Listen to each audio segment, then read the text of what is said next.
noite, todos que estão nos vendo, assistindo agora. Que a graça e paz do Senhor Jesus Cristo esteja com todos. Vamos meditar na palavra de Deus nessa noite. O tema da mensagem hoje é algo em comum com Deus. Algo em comum com Deus.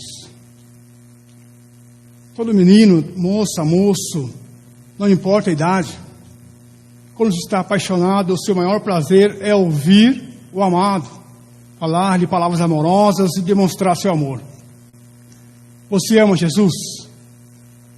Deus. Mas Ele nos amou primeiro.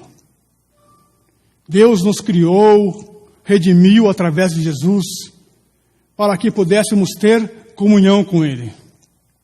E é nisso que consiste a oração, comunhão com Deus. O primeiro significado da palavra comunhão que achei foi realização de algo em comum.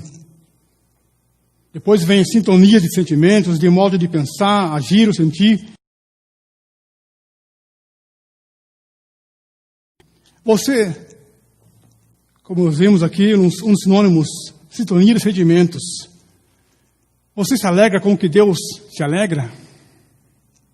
Você se entristece com o que Deus se entristece? Você pensa de acordo com a palavra de Deus? Porque fala aqui do modo de pensar também a comunhão. Você se identifica com Cristo? Dependendo dessas respostas, essas perguntas retóricas que eu fiz, percebemos se temos comunhão com Deus. Se temos comunhão com Deus, teremos uma vida de oração. Como está lá em Colossenses 4 e 2. Colossenses 4 e 2, nos versículos que eu anotei aqui, para nós lermos. Colossenses 4 e 2. Que diz: perseverai na oração, vigiando com ações de graças. Em outras versões diz: dedicai-se à oração. Isso é uma vida de comunhão com Deus. Como hoje na quarta-feira não é culto de oração, nós temos que não ter um culto de oração, temos que ter uma vida de oração. O culto é para vir aqui, ouvirmos a palavra de Deus, estarmos em comunhão com os irmãos.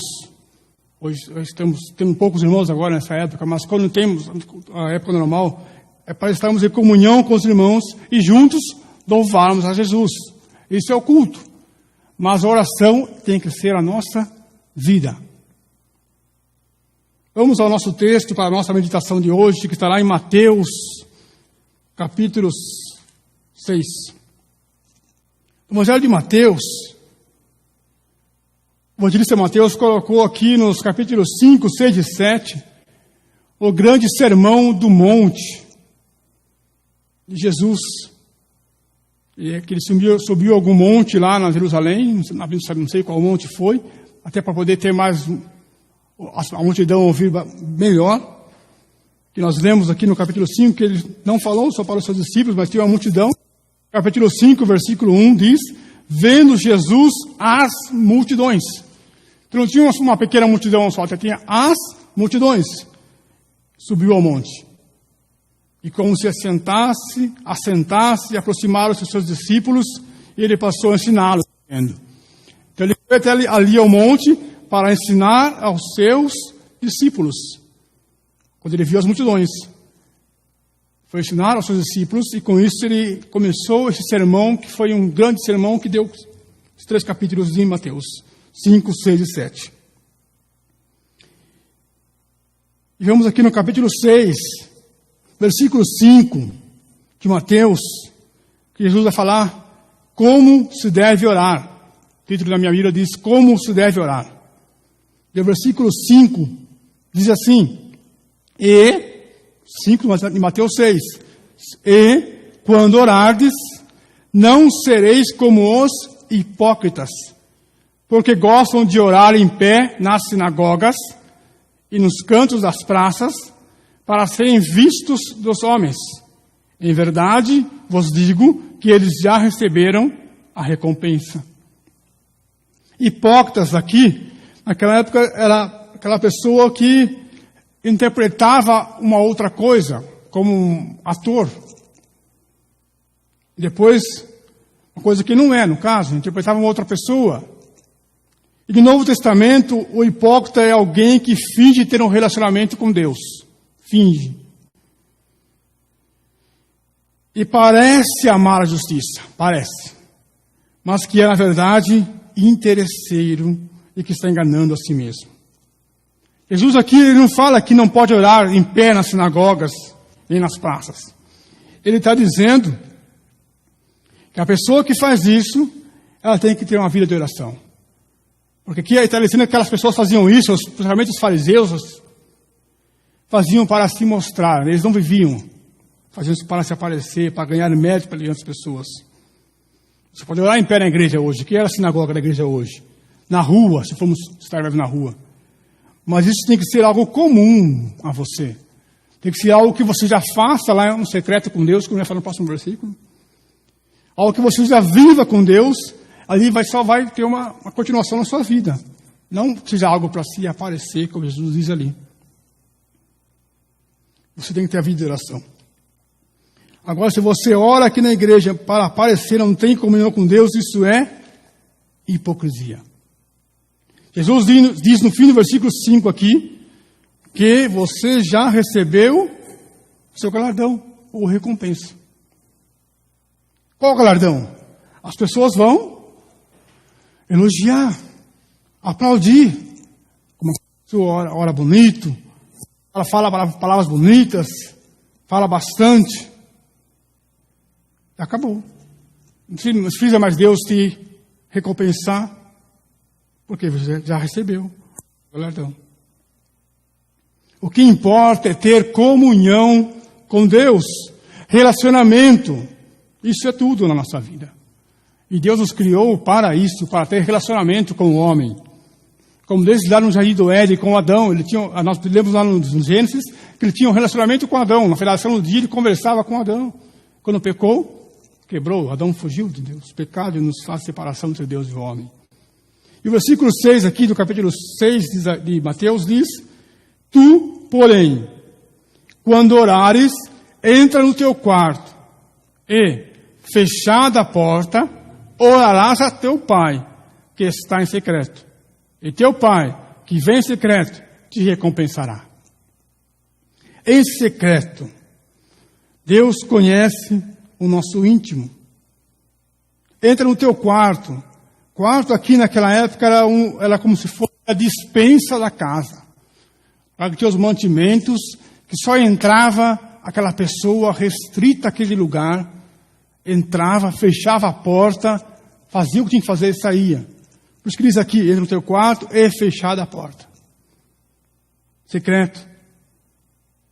Só entrava, fazia e saía. E também, isso aqui Jesus falou que era algo que eles viviam. Jesus usava muito coisas do cotidiano das pessoas ali, falando com as pessoas daquela época.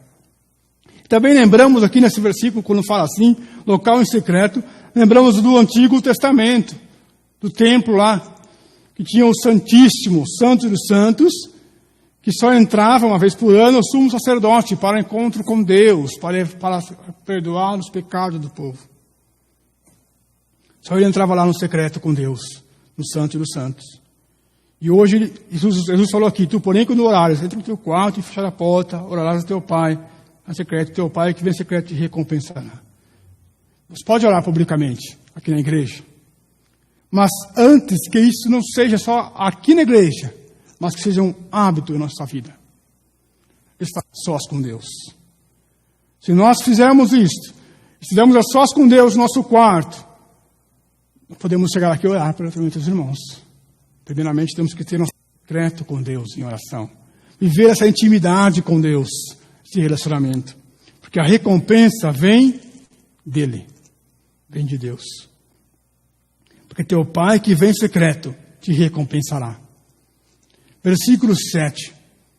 E, orando, não useis de vãs repetições, como os gentios ou pagãos, porque presumem que pelo seu muito falar serão ouvidos. Vãs repetições.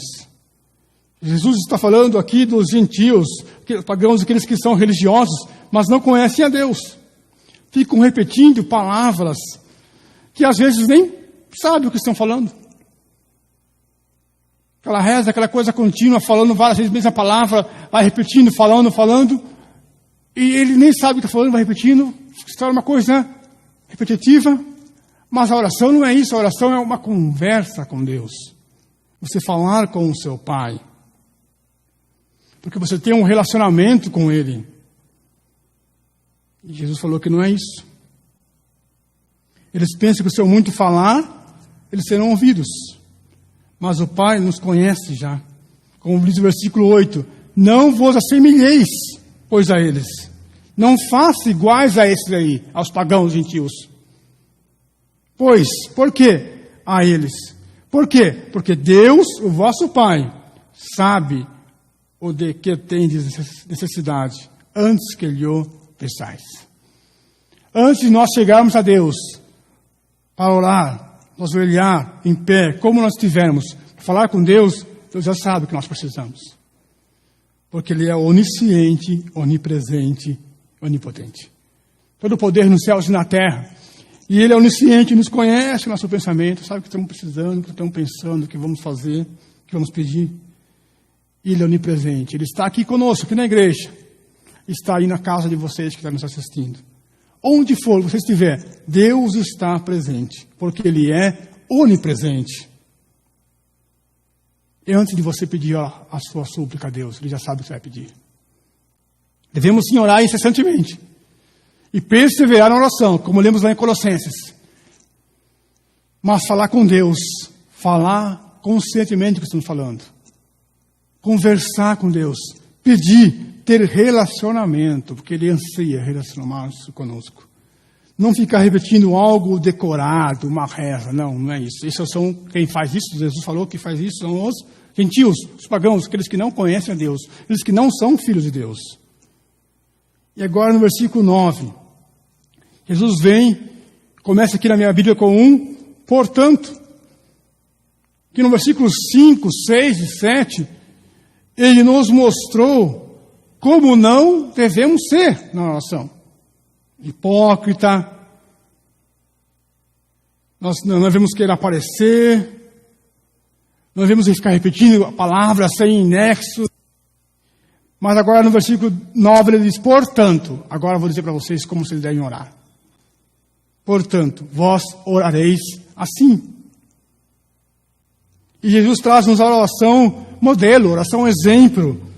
Ou não uma oração que possamos sempre ficar repetindo ela. Senão vamos voltar no versículo aqui, 7, ficar repetindo.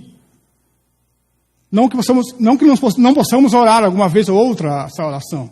Mas que não que seja uma oração fica repetitiva como uma reza. Mas que ela é uma oração com uma orientação, como um rumo a nós seguir para como devemos orar. Um modelo. Temos que seguir esse tipo de oração. Jesus quis dizer isso. E ele começa a oração inovando perante aquela época lá. Porque naqueles dias eles não estavam acostumados a chamar Deus de Pai. Chamavam Deus de soberano, de rei, Senhor, mas de Pai não. Aquela época lá de Jesus. E ele vem e fala para vocês, portanto, vós orareis assim, Pai nosso. Porque eles chamavam de rei, soberano, Senhor, rei é alguém que está longe da gente, né? Nós súditos, nós que fomos longe, como eles eram camponeses, o rei vivia longe, separado deles, no seu trono, no seu reinado lá. Mas Jesus vem e diz, Pai nosso. Porque Pai é aquele que cuida, que pega no colo, que ouve, pega na mão. Aquele que cuida, protege. E Deus que ama o Pai. E Deus nos aceitou como filho. Através de Jesus. Deus nos escolheu, nos elegeu, nos predestinou para sermos filho dele. Então podemos chamar Deus de Pai. Pai nosso.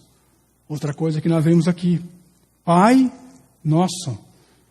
Jesus não falou assim, você vai orar e fale, Pai, ó meu Pai. Não, Pai nosso. Porque ele não é só meu Pai, nem só seu Pai, ele é Pai nosso. Porque agora somos uma família. Nós não vivemos mais sozinhos, separados uns dos outros. Porque se Deus te escolheu, você foi chamado por Deus, passou a ser filho de Deus, você passou a fazer parte da família de Deus. Então não tem como ser cristãos sozinhos no mundo. Fomos adotados por Deus, por nosso Pai, portanto Ele nos conhece. Se Deus é nosso Pai, Ele nos conhece. Porque o Pai conhece os seus filhos. E essa é a oração que Jesus nos ensinou como modelo. A oração que toda a humanidade conhece. Todos os cristãos conhecem, até quem não é. A oração famosa, a oração do Pai Nosso. Nós vemos nela que ela tem 6 pedidos. Do Pai Nosso até o final, até o Amém. Vemos que ela tem 6 pedidos. 3 pedidos iniciais que se referem ao reino de Deus. E depois outros 3 se referem a nós, às nossas necessidades. Semelhante aos 10 mandamentos que começam falando de Deus e pelos finais ao homem, ao indivíduo, ao próximo. Com isso, Cristo nos ensina, começando falando de Deus, do reino de Deus. Cristo nos ensina que temos que priorizar o reino de Deus e a sua justiça. E as demais coisas vos serão acrescentadas, como ele fala no versículo 33 do próprio Mateus 6. Versículo muito conhecido também por todos, que diz, buscai primeiro o reino de Deus e a sua justiça, e as demais coisas vos serão acrescentadas. Jesus nos mostra aqui isso, já comecei a nossa oração. Porque ele começa com 3 pedidos referentes ao seu reino. E depois que termina, ele fala para nós falarmos de nós mesmos. Esse é o modelo que Jesus nos ensinou e é um modelo que é difícil seguir, né? Porque a maioria das vezes nós vamos orar, já começamos pedindo para nós. Estamos precisando de emprego, vamos orar pedindo, começando com emprego, pedindo, já isso, pedindo uma cura, pedindo outra coisa. Mas Jesus nos ensina para nós começarmos a oração exaltando a Deus, chamando de Deus de Pai. Pai nosso que estás nos céus. Versículo 9b. Ele é Pai. Mas não é o nosso Pai terreno que pode prometer e não cumprir. Não porque às vezes não quer, mas porque ele é falho. Mas o Pai nosso estás nos céus. Não é um Pai qualquer. Ele é o Pai nosso que estás nos céus. Então ele é perfeito. Ele é amoroso. Tão grande amor que nós vemos lá em João 3,16, que diz, porque Deus amou o mundo, amou o Japão, amou o pessoal da Alemanha, amou o pessoal da Austrália, da Europa, amou da América. Ele amou a humanidade toda. Que deu o seu Filho unigênito para que todo aquele que nele crê não pereça, mas tenha vida eterna. Que grande amor é esse? Então é um Pai perfeito, amoroso, imutável, incomparável. É o Todo-Poderoso esse Pai, que é nosso. É um Pai nosso. É no meu Pai, é o seu Pai que está aqui, que está aí. Sobre tudo, sobre você, sobre mim, Ele é o Pai nosso, Ele é onisciente. Não importa onde você esteja, Ele está aí para te acalmar, para te sustentar, para te proteger, para te salvar, para te levantar agora. Esse é o nosso Pai. E Jesus continua, Pai nosso que estás nos céus, santificado seja o teu nome. Santificado, no original grego, dá a ideia de entregar ou reconhecer, ser respeitado, santificado. Enquanto oramos, devemos adorar a Deus. Só a Ele é a nossa adoração. reconhecer a sua santidade, santificado seja o teu nome, e a glória somente a Ele. Dizer a Ele tudo que Ele é, e isso aumenta a nossa fé. Quando você começa a glorificar a Deus, a louvar a Deus, a exaltar a Ele, a sua fé aumenta. Porque você vai conhecendo mais a Deus. Primeiro pedido que nós vemos aqui é para expressar o nosso anseio para que Deus seja exaltado em nossas vidas, em toda ela. Todas as vidas, nossa vida. Não só na vida espiritual, não só na vida aqui na igreja, nossa casa, nossa vida, em toda, qualquer espaço da nossa vida.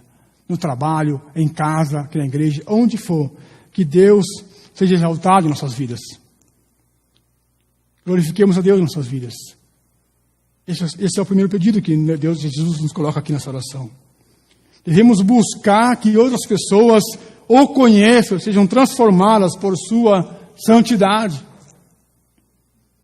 E o segundo pedido está no versículo 10. Venha o teu reino. Temos que ansiar mais o reino de Deus e menos o reino aqui da terra. Porque é para lá que nós vamos. Nós somos de lá, não somos daqui. Então que venha o teu reino. Venha o teu reino. Que tenhamos prazer e vontade, privilégio de ser deste reino e querer mais e mais este reino em nossas vidas.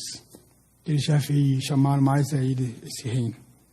E esse pedido torna-se um pedido evangelístico, principalmente nesse dia que estamos vivendo. Que possamos levar o reino de Deus às pessoas, da forma que pudermos e onde estivermos, como pudermos. Venha o teu reino, porque nós somos embaixadores deste reino aqui na terra. E com isso nos torna responsáveis pela expansão e conhecimento a outros do reino dos céus, que é de onde nós viemos e fomos, nós vamos.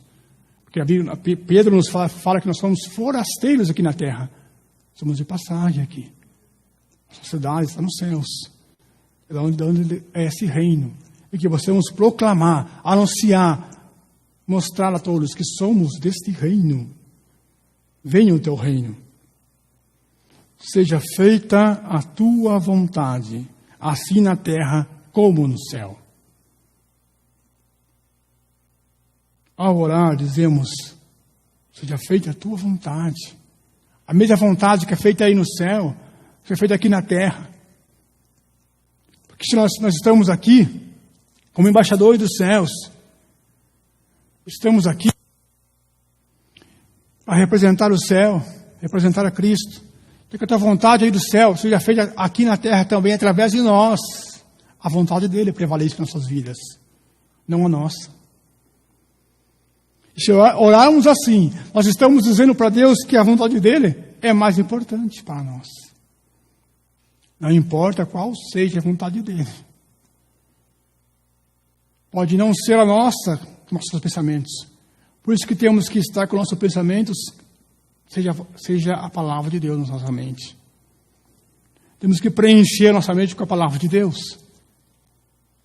Para que com isso nós vamos querer a vontade dele. Vamos viver a vontade dele. Nós temos que a nossa mente preenchida, tomada pela palavra de Deus, nós vamos querer a vontade de Deus. Nós vivemos o que como Paulo fala aos Filipenses 4:8, tudo que é verdadeiro, tudo que é respeitável, tudo que é justo, tudo que é puro, tudo que é amável, tudo que é boa fama. Faça-se alguma virtude há, se algum louvor existe, seja isso que ocupe o vosso pensamento. Nós vivemos esse versículo aqui. Nós iremos ansiar e querer cada vez mais a vontade de Deus em nossas vidas. E se nós vivermos para a glória de Deus, vivermos procurando proclamar o seu reino, chamando o seu reino, venha o teu reino, e levarmos o reino dele para onde formos, nós viveremos para a glória dele, e viveremos a vontade dele, que é boa, perfeita e agradável. como está lá em Romanos, capítulo 12, versículo 2. Mas lá Romanos diz que só vai viver essa boa, agradável e perfeita vontade dele se nós vivermos um culto a ele. Nós deixamos o pensamento desse mundo e vivemos o pensamento dele. Se transformarmos nossa mente e transformarmos o nosso redor com a palavra de Deus, aí sim viveremos essa boa, agradável e perfeita vontade de Deus. Nós só viveremos essa vontade de Deus se nós exaltarmos a Deus. O nome dele ser exaltado, glorificado através de nossas vidas. Assim, nós viveremos essa boa, agradável e perfeita vontade de Deus. Essa boa, agradável e perfeita vontade de Deus não é para qualquer um, mas é para aqueles que exalta, glorifica, engrandece o nome dele, que é santo. Para aquele que chama o reino dele, venha o teu reino, aquele que proclama, que anuncia, que expande, que tem amor ao reino de Deus. Para essa pessoa que almeja a vontade de Deus, que é do céu, seja feita aqui na terra. Para essa pessoa agradável, perfeita vontade de Deus será feita em sua vida. E agora vem os pedidos para nós. Até aqui, Jesus ensinou que a oração tem que ser feita nesses 3 pedidos que são exaltando o nome dele, o reino dele. Mas agora ele fala, um pedido para nós, que são 3 P's: pão, perdão e proteção. E glorificamos a Deus, pedindo para que seu reino venha. Começamos a oração, para que seja feita sua vontade. E agora o pão de cada dia. Versículo 11. O pão nosso de cada dia, dá-nos hoje. O pão nosso. Novamente que Jesus nos coloca o sentido de família, o sentido de comunidade, o sentido de sermos o corpo. Ele não falou aqui, peça o seu pão, peça o meu pão. Não, o pão nosso de cada dia, dá-nos hoje. Que sejamos corpo, sejamos família. Como o irmão Everton orou aqui para os seus amigos, para a sua família, família da igreja. Que sejamos corpo e família, oremos uns pelos outros e que pedimos o pão nosso de cada dia. E Jesus falou aqui o pão. Ele não falou aqui a joia. Não falou aqui o carro, não falou aqui coisas supérfluas, não. O pão nosso cada dia. Pão significa aquilo que é necessário, necessidade. Aquilo que necessitamos para viver. O pão nosso de cada dia. Ou seja, o suficiente. Salmo 23, o Senhor é meu pastor e nada me faltará. Nada que você precisa.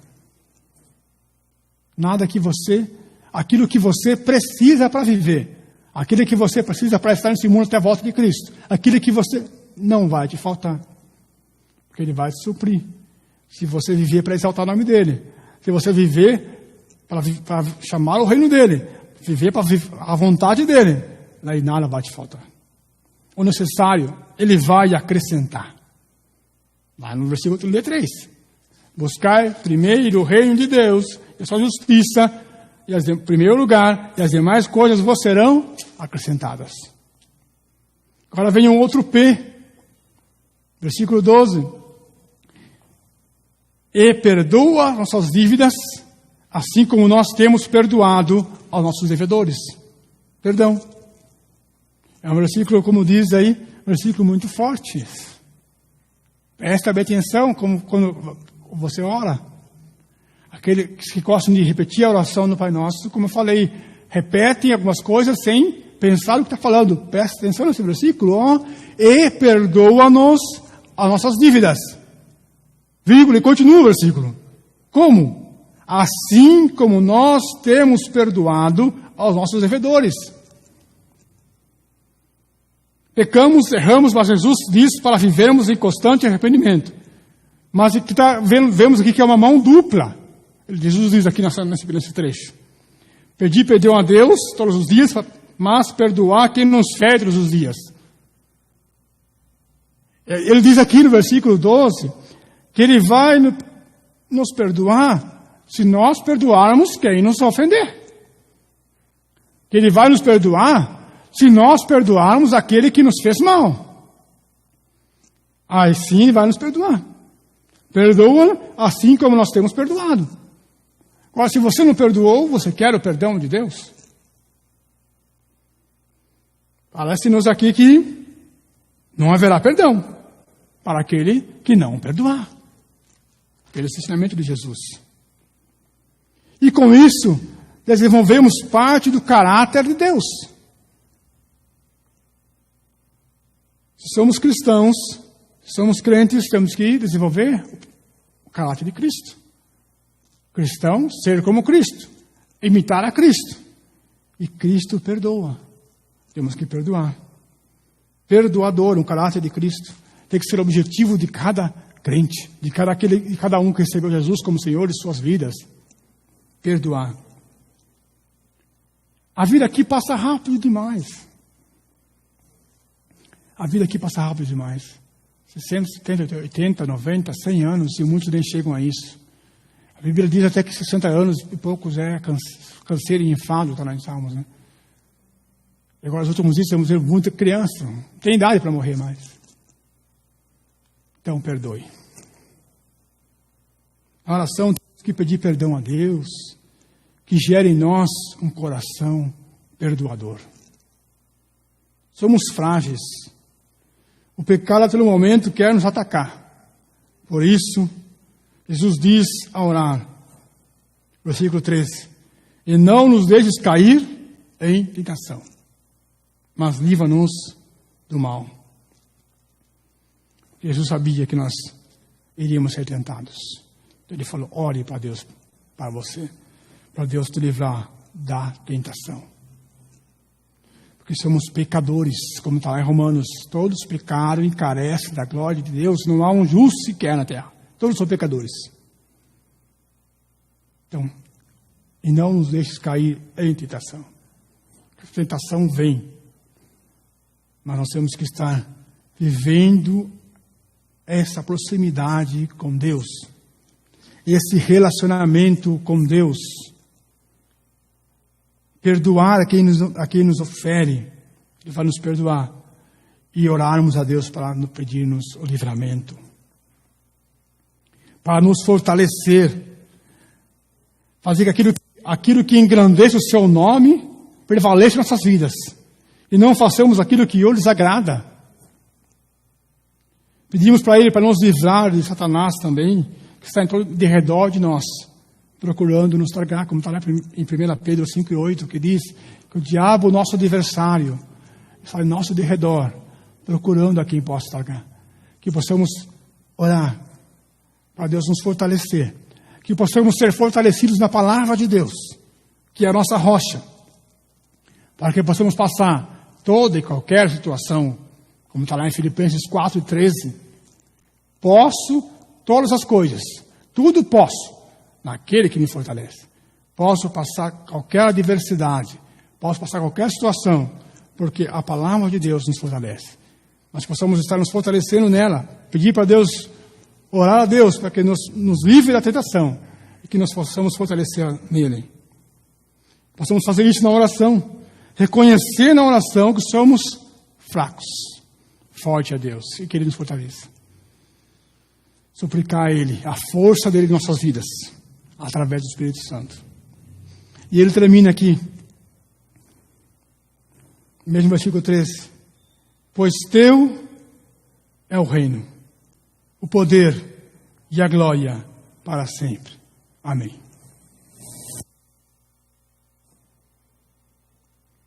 Começamos a oração engrandecendo o nome de Deus.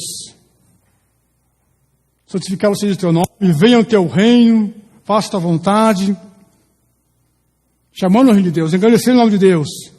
E terminamos a oração modelo, o exemplo que Jesus ensinou, dedicando a glória somente a Ele. O reino é dele, o poder é dele, a glória é dele, não é nossa. Nós temos que levar o Evangelho, levar esse reino, viver a vontade dele mas sempre não esquecendo que a glória é dele, o reino é dele, não é nosso. Somos representantes, mas ele é o dono do reino. A glória é para ele, o poder é dele. Nós temos que não esqueçamos isso nunca, nossas orações, que possamos começar exaltando a Cristo e terminar exaltando a Cristo sempre. E que vivamos a vida de oração. Com atitude submissa e humilde, vivamos uma vida sem cessar em oração. Como está lá em 2 Tessalonicenses 5,17, versículo muito conhecido, que diz, orai sem cessar. Orar em todo o tempo. Podemos orar no carro, podemos orar no trabalho, podemos orar aqui na igreja, na rua, correndo, caminhando. Onde formos, temos que orar, estar em comunhão com Deus. Ter esse relacionamento com Ele, que Ele quer ter relacionamento com Ele. Que possamos viver esse relacionamento com Ele, orar sem cessar, com fé e perseverança. Que Ele nos criou para isso, para ter um relacionamento conosco. Para nos darmos a glória a Ele, sempre, como termina a oração. Que possamos viver todo o tempo assim, entregando a glória sempre para Deus. Porque Ele é o dono de tudo. Ele quem criou tudo. Foi Ele quem nos chamou. Ele que nos escolheu. E Ele que nos amou. Nos amou primeiro. Que possamos amá-lo em todo o tempo. E exaltar o nome dEle para sempre. Sempre, todo o tempo. A glória é sempre a Ele. E que vivemos a vida de oração, submissão a Cristo. Amém, irmãos. Deus abençoe a vida de cada um.